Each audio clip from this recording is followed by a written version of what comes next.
On, Safe House? What's going on? What's going on? Look, we're about to get into it today. Today, I want to be able to talk to you about unequally yoked partnerships.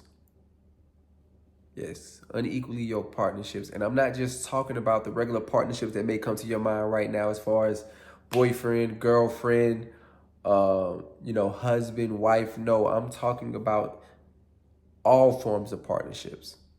This can be a partnership between a brother and a sister. This can be a partnership between a father and a son. I'm talking about all partnerships that are formed here on this earth.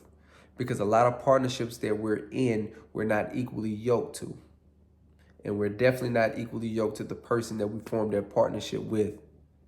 Because I don't know if you know this or not, or you may have seen this in your life, but a lot of you right now are in environments of your life where you are not equally yoked to the people that is in that environment, and they're not equally yoked to you, and they're not equally yoked to the purpose or the calling that God has over your life. And so what happens in that instance when you're not equally yoked to something and you won't sever that tie that you have with it, eventually it becomes a great detriment to you and the calling that God has set before you in your life. That individual or that situation will end up becoming a distraction. It will end up becoming a hindrance. It will end up becoming a weight. And you already know we have to strip off anything that weighs us down and the sin that trips us up. These individuals and these things will become a deviating factor in our lives towards us reaching the purpose that God has called us to. And today I just want to be able to talk to you about 3 simple things that I've noticed that shows that we're not equally yoked to people and they're not equally yoked to our purpose. Y'all gonna give me a minute so I can talk about that real quick? Just give me a little minute. And the first thing that I've noticed is this: they don't understand your purpose in life. So you already know, if these people were equally yoked to you, if these people were supposed to be with you as you reached your purpose, they would understand what your purpose is. They would see it without you even having to say it. I've had people in my life literally tell me, man, you're going to be a speaker one day. They knew my purpose before I even knew it. And I've also had people in my life, I don't understand why you want to do that. I don't understand that. I don't understand, because that individual right there is not equally yoked to the purpose that God has for me in my life. But you have to be aware of that. You have to have spiritual discernment for that, right? So I want you to be able to write this down. When you're associated with people that are absent of God's vision, they see you and evaluate you based off humanly standards. And why are they judging you based off humanly standards? Because they're operating out of the spirit of this world. So when you look in the book of Hebrews, I believe, it talks about 2 different types of spirits. It talks about the spirit of this world, and it also talks about the spirit of God. So when you're operating out of the spirit of this world, you already know that you're not seeing what God needs you to see at that particular moment, because you're only seeing what this world is showing you. And a lot of us in our lives have become blinded. We have become blinded to what God is trying to show us, because we're holding on to things that this world is providing us. And the only thing that this world provides us is cravings of personal pleasure. It's cravings of everything that we see. Is pride of our personal accomplishments. All of these things when you're operating out of the spirit of this world. And right now you have people that is in your circle, that is in your environment, that is operating out of the spirit of this world, that is preventing them from seeing what God is doing in your life. And they can't see beyond their own worldly intellect. They can't. And they're judging you based off the standards of culture. What culture tells you should do, what culture tells you should be, how culture tells you should do A, B, C, and D. It is not based off of what God is doing and what God is showing you. And that is why we have to adopt the same attitude that the Apostle Paul had in 2 Corinthians chapter 5. Because he said, So we have stopped evaluating others from a human point of view, because it was at one point they even evaluated Christ from a human point of view. And so when you look at the book of Colossians, it tells you to set your sights on the realities of heaven. And if you put yourself in a position of setting your sights on the realities of heaven instead of things that is on this world, you will be able to see what it is that God needs of you, and you will be able to see what it is that God needs of others. So you want to be able to associate yourself with people that's able to set their sights on the realities of heaven and not on the things that is of this earth. Because the things that is of this earth are very deviating, it's very distracting, and it is not of God. Secondly, they label you things that is not of you.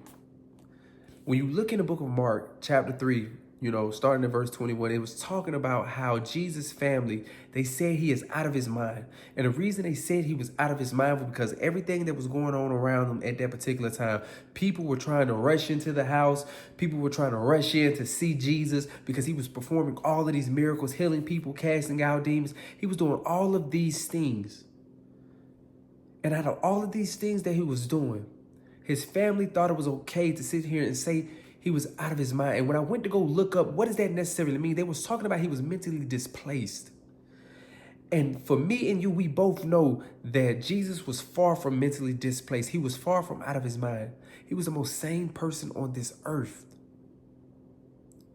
But they labeled him something that was not of him. Just like the teachers of the religious law that were Pharisees, they labeled Jesus possessed, because he was able to cast out demons. So they say he's possessed by Satan, the prince of demons.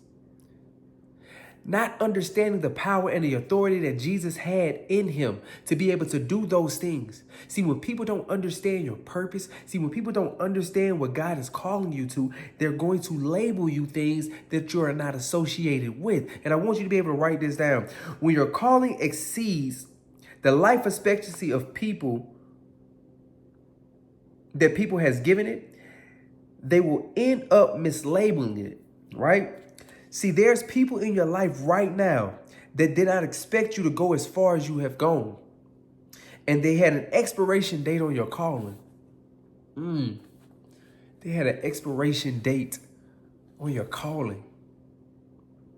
They didn't expect your calling to take you this far. They didn't expect you to accomplish all of the things that you have accomplished in this life. Because they can't see past what this world is telling them that they should look at. So they placed the expiration date on your calling, thinking that by that expiration date, you were going to be done. You would have been given up. You know those type of people in your life, and I'm pretty sure you've had those type of people in your friend group or in your family. They say, yeah, you're going to do it, but I guarantee you, when things get hard, you're going to stop. I guarantee you in the next 2 or 3 months, you're not going to be doing that. They put an expiration date on what you're called to do, not understanding that God is driving this situation, not you. Anytime that we're walking in a purpose that God has called us to, it is him that is operating through us to get us where we need to go. Yes, we're going to face certain troubles. We're going to go through certain hardships on the road to get there. We are. But you don't ever let anybody put an expiration date on your calling in this life. And like I said before, when people operate out of the spirit of this world, that is what happens. They put an expiration date on what God is calling you to, not understanding that God is the driving factor in this situation. So don't ever allow yourself to be in a position where people have placed an expiration date on your calling, or they mislabel your calling because they thought your callings were going to stop months ago. No. When you're walking in a purpose, this is a lifelong journey. And you're going to continuously be walking in that purpose until the day that you die. It's the truth. The last thing that I had. When people are not equally yoked to your purpose, they're not equally yoked to your calling, they try to derail your purpose. They try to knock you off track. They try to deviate you from what God has called you to and what God needs of you in your life. These are individuals that do and say things to create an upset in the calling that God is leading you to. Their motives are selfish, misleading, and disruptive to the destination that God has called you to. This is big. This is big. How many of you had people in your life, right? God has called you to do something, or just say it was something that you just wanted to do on your own. And you had people in your life, right? They have something to say about any and everything that you do. It's all about them and what they would have done in that situation. Well, I would have done this. If that was me, I would have did this. Not understanding that it doesn't matter what you would have done. This is the purpose and the calling that God is requiring me to do in my life. Now, I'm not saying we don't take advice from people. No, you definitely take advice from people, but it is a certain way of how that is said. When somebody's coming and say, well, I would have did it this way. I don't know why you did it. I would have did this. Don't you understand that this could have been done this? No, that's a person right there that they're trying to derail you from what God has for you. A person that's trying to help you, they will come to you. Hey, have you ever considered doing this? You know, what do you think about that? That is a person that's trying to help the purpose that God has called you to. But a person that's constantly criticizing, understand this, we have to be able to learn to accept criticism, but we also have to know the difference between the criticism that is given to us. Because some criticism is designed to derail you from what God has called you to and what God is trying to do in your life. Think about that. Think about that. And we saw a good representation of this in the book of John, when it talked about when Mary, matter of fact, let me just read it for you. Right? And so this comes from the book of John, chapter 12, and I'm going to start at verse 3 on it. It said, then Mary took a 12-ounce jar of expensive perfume made from the essence of nard, and she anointed the feet of Jesus, wiping his feet with her hair. The house was filled with the fragrance, but Judas, the one who was soon to betray Jesus, he said that perfume was worth a year's of wages. It should have been sold, and the money should have been given to the poor. He didn't care about the poor. He didn't care about the poor. He only cared about his own selfish ambitions. He didn't care about the purpose that Jesus was called to in his life. He only cared about what he can get out of it. That's the only thing that he cared about, what he can get out of that situation. And pretty much criticizing Mary on what she did, not understanding this is a part of what is needed to get me to the purpose that God has called me to. And there's going to be people in your life right now that criticize every small thing that happens along the journey of you traveling to the purpose that God has called you to. And you have to be mindful of these people, because these people aren't giving you helpful criticism to help build your purpose. They're trying to derail your purpose. They're trying to deviate you from what God has called you to do. They're trying to discourage you so that you can quit. So you have to be mindful of the criticism that is given to you. You have to be mindful of what these people say, because these people are not equally yoked to the purpose that God has called you to. If they were, they will be trying to help you. They will continuously be trying to feed you what is needed to get you what God is calling you to. Stop associating yourself with these people that only want to derail you from the purpose that God has called you to. I know I keep saying that, but this is how true it is. This is how true it is. And I want you to understand the difference of what happens when you remove those people from your life. Because in the book of Proverbs, chapter 22, verse 10, it says this: you throw out a mocker and the fighting goes too. So if you throw out a negative person, the negativity goes too. If you throw out a person that hates, all the hatred goes out too. See, a lot of the stuff that you're dealing with right now, walking along your purpose, is because some of the people that's in your circle. Because some of these people are attached to things that are so negative. A lot of these people are attached to things that are so hateful that eventually you associate yourself with them, it becomes attached to you as well. And this is a detachment season. It is time to sever ties with people that are no longer needed for your purpose.